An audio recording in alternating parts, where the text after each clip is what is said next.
Blenko. L'édito politique sur Europe 1. Bonjour Alexis Brézet. Bonjour Dimitri, bonjour à tous. Du Figaro, cette fois, Alexis, la bataille, que dis-je, le psychodrame des retraites est lancé. Chacun retient son souffle avant la première journée de grève et de manifestation. Ce sera jeudi prochain, le 19 janvier. Alors bien sûr, je ne vais pas vous demander, Alexis, de lire dans le Mar de café. Je crois que c'est hors de vos compétences. Mais enfin, d'après vous, à quoi peut-on s'attendre ? Vous avez raison, il faut être prudent et même très prudent. Mais enfin, si on se tourne vers le passé, si on regarde les grandes batailles syndicales autour des retraites, et Dieu sait qu'il y en a eu, on se dit qu'il y a au fond deux scénarios opposés. L'un très noir et l'autre plutôt rose. Celui de 95, la réforme Juppé-Chirac, le noir, et celui de 2010, la réforme de Wörth-Sarkozy, le rose. En 95, vous vous en souvenez, c'est un désastre qui est dans toutes les mémoires. La France est totalement à l'arrêt, paralysée pendant des semaines par une grève monstre des transports publics. L'opinion, loin d'en vouloir aux grévistes, pratique ce qu'on appellera la grève par procuration. Et à la fin, la réforme des retraites est abandonnée. C'est une catastrophe absolue. En 2010, c'est une épreuve, mais c'est aussi un succès.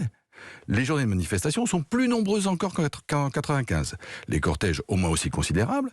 Mais entre deux manifs, le pays continue de tourner. À la SNCF et la RATP, il y a des grévistes, mais pas en nombre suffisant pour tout bloquer.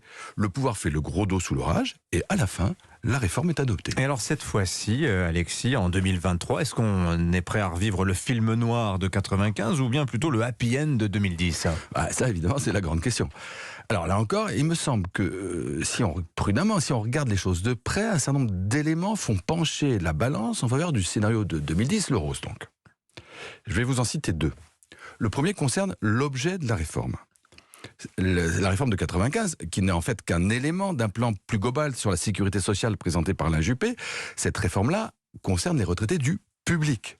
Elle cible les salariés de la fonction publique et parmi eux, particulièrement ceux qui bénéficient des régimes spéciaux que Alain Juppé veut supprimer. Et logiquement, ce sont les salariés du public qui vont organiser la riposte, bloquer le pays, parce que eux, ils ont les moyens de le bloquer. En 2010, comme aujourd'hui en 2023, c'est une autre histoire. La réforme est générale, elle concerne tout le monde. Les fonctionnaires ne sont pas particulièrement visés. Quant aux bénéficiaires des régimes spéciaux, ils sont en réalité très préservés. Parce qu'on ne dit que EDF et la RATP seront touchés par la clause du grand-père. Pour la SNCF, c'est déjà fait. Mais enfin, 40 années pour établir l'égalité, et il y a temps de voir, c'est pas du brutal. Oui, il y a le temps de faire 4 réformes. Exactement. Et donc, comme c'est pas le privé qui bloquera le pays, on peut raisonnablement espérer, même s'il y a toujours le risque de mouvements spontanés hors des syndicats, on peut raisonnablement espérer que les grèves seront moins massives et leurs conséquences moins violentes cette année. Et l'autre motif d'espoir que vous évoquiez, Alexis ? C'est peut-être le plus important, et il tient au fait, tout bête, que c'est le président de la République qui à la fin qui décide. Et s'il est vraiment déterminé, les choses se font. En 95, la réforme des retraites, c'est une réforme Juppé. Chirac ne l'a pas choisie, il l'a subie, et quand ça tourne au vinaigre, il fait quoi ? Il fait du Chirac. Il rencontre en secret Marc Blondel, son vieux copain patron de Force ouvrière, et il lâche tout. On enterre la réforme des retraites publiques pour sauver celle de la Sécu. En 2010, au contraire, Sarkozy veut sa réforme.